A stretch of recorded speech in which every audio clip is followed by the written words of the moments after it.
Então, muito bem. Eu acompanhei um pedacinho, né, da, da conferência do pessoal do Instituto, mas gostei muito do que foi pontuado ali.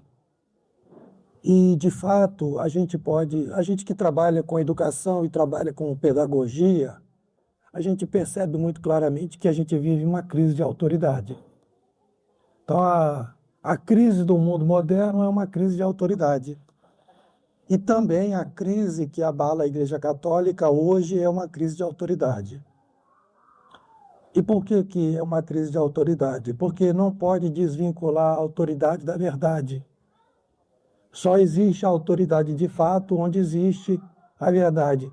Quando se renuncia a fazer a proclamação da verdade, quando se renuncia a fazer a reparação, a justiça que a verdade exige, então se tem uma quebra de autoridade. E onde tem uma quebra de autoridade, passa a ter um autoritarismo. Porque o autoritarismo é um governo que pretende impor uma autoridade quando ele não tem mais essa autoridade. Então vamos pensar no princípio da autoridade que se fundamenta em Deus, porque Deus é a autoridade, e a autoridade que os homens recebem como participação à autoridade de Deus. Nosso Senhor Jesus Cristo disse: Eu sou a verdade, o caminho e a vida. E eis aí o princípio da autoridade. O primeiro ponto da crise do mundo moderno é uma crise de consciência com relação à autoridade, que acontece ali por volta do século XVIII, principalmente. Então, no século XVIII, os pensadores começaram a questionar a autoridade da Igreja Católica. Esse processo de questionamento da autoridade da Igreja, ou da autoridade eclesiástica, ele começa num processo que vai desde o final da Idade Média, passa pelo humanismo, porque veja que o humanismo já é uma ruptura com a autoridade de Deus, porque se reconhecia que a autoridade ela vem de cima, como Nosso Senhor disse a Pilatos,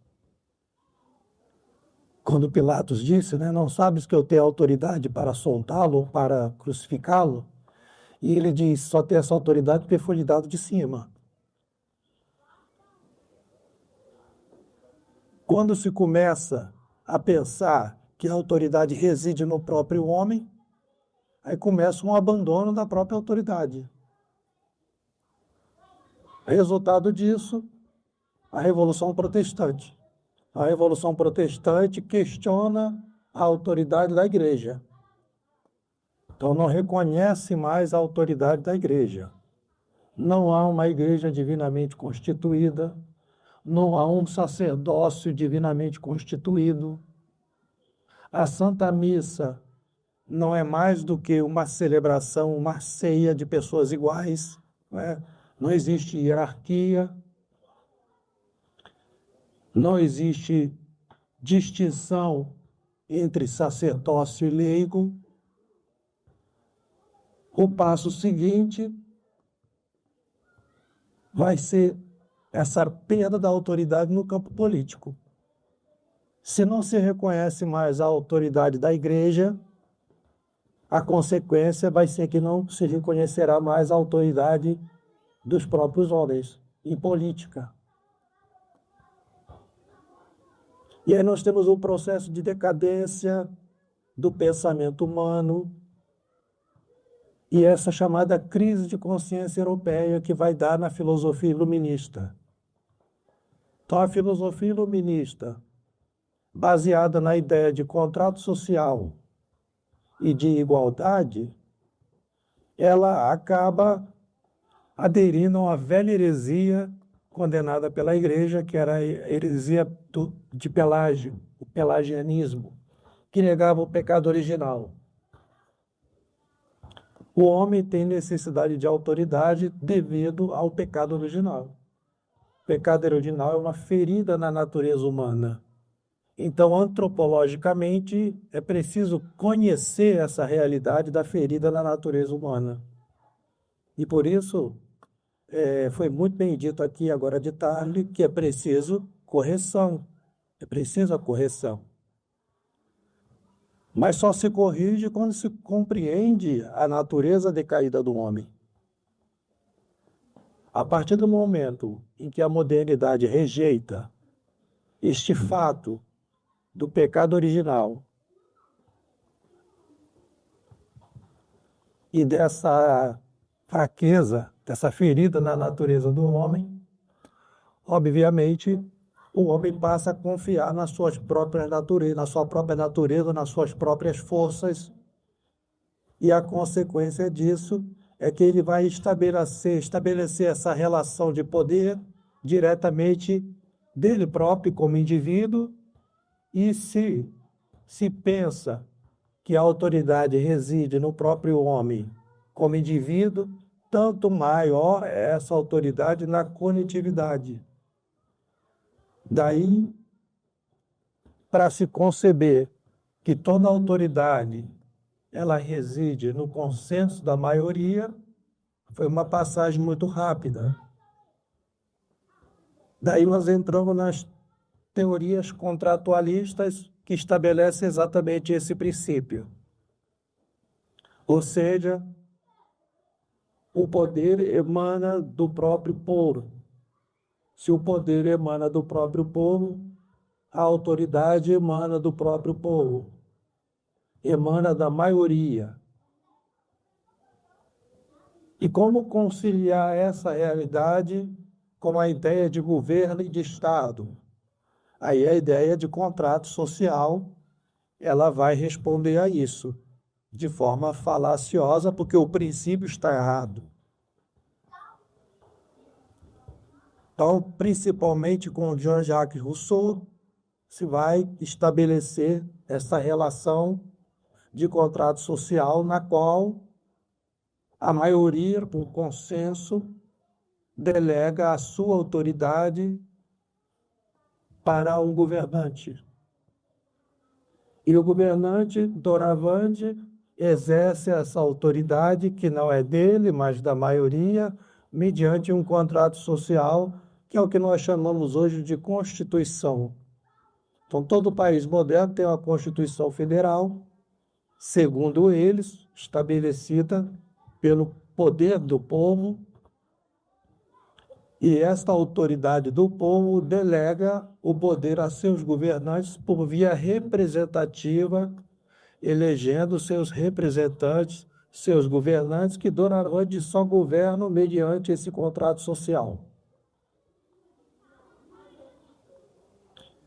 E esse princípio, ele se solidificou a partir da Revolução Francesa, com a Declaração dos Direitos do Homem e do Cidadão, tornou-se a base do Estado contemporâneo, a tal ponto que ninguém questiona mais isso, tornou-se mesmo a base da pedagogia, que a pedagogia hoje, o professor, ele não exerce mais a autoridade de professor,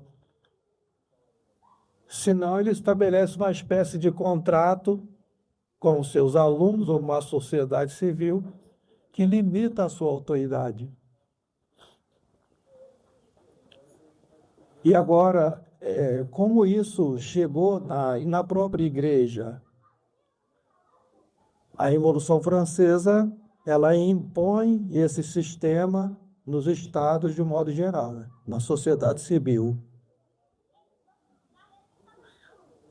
A igreja, até este período, condenava essas ideias. Todos esses princípios de soberania popular, de democracia representativa via sufrágio universal, a ideia de igualdade, a ideia de liberdade e fraternidade, conforme defendida pelas lojas maçônicas, foram todas condenadas pela Igreja. A Revolução Francesa foi condenada pela Igreja, Papa Pio VI, Pio VII, Gregório XVI, Pio IX, Leão XIII, São Pio X, Pio XI, Pio XII, todos condenaram todo esse sistema de coisas. No entanto, alguma coisa aconteceu a partir da Segunda Guerra Mundial e que a Igreja Católica teve que reavaliar aquele mesmo processo que os intelectuais da Europa do século XVIII chamaram de crise de consciência da civilização europeia.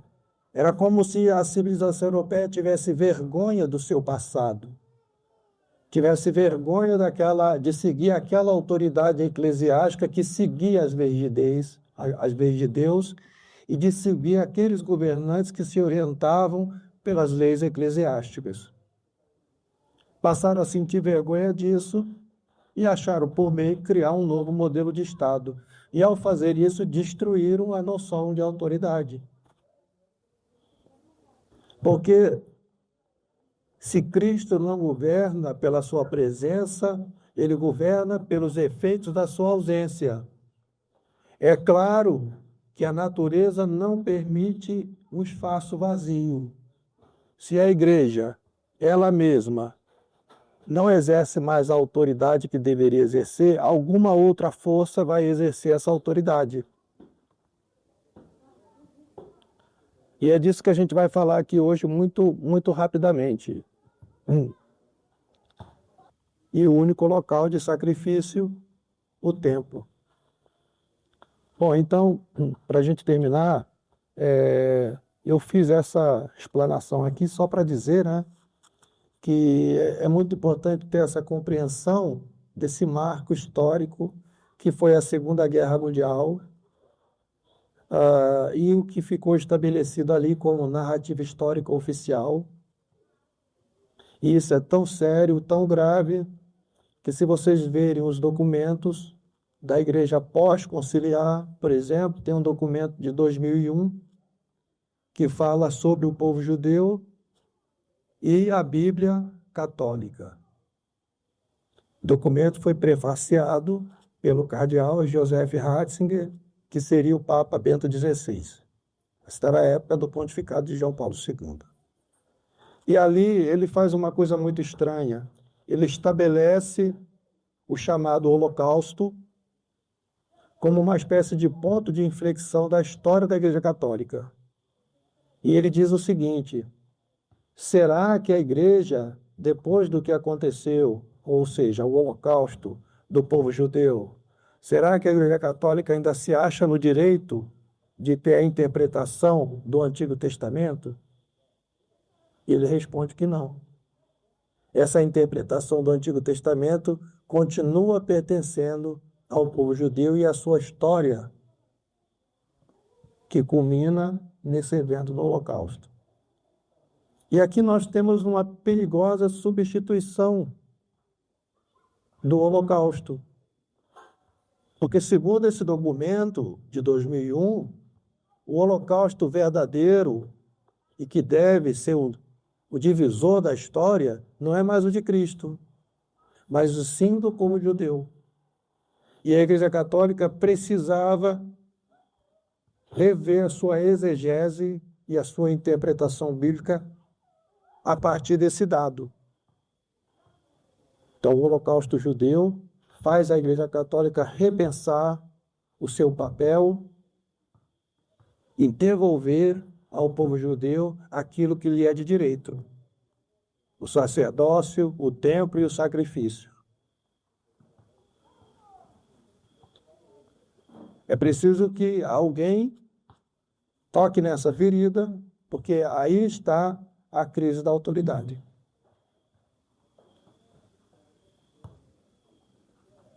É como se a igreja hoje fosse prisioneira, como São Pedro foi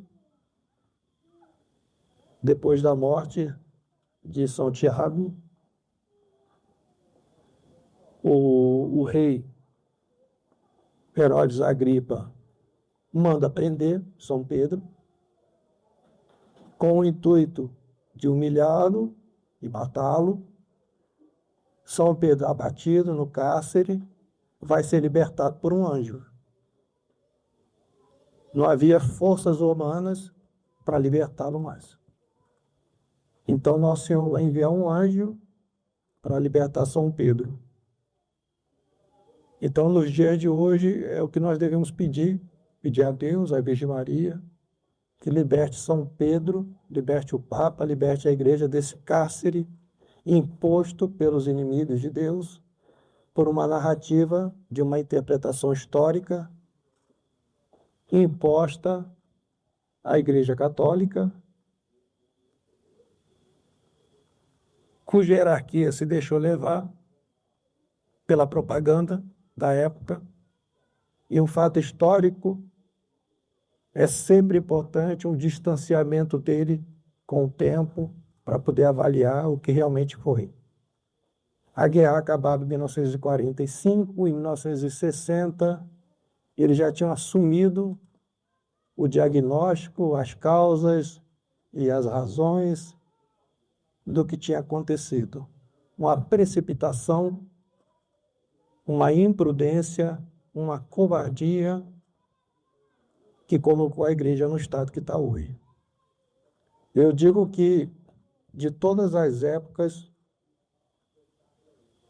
a pior possível para se fazer um concílio era aquela época de 1960.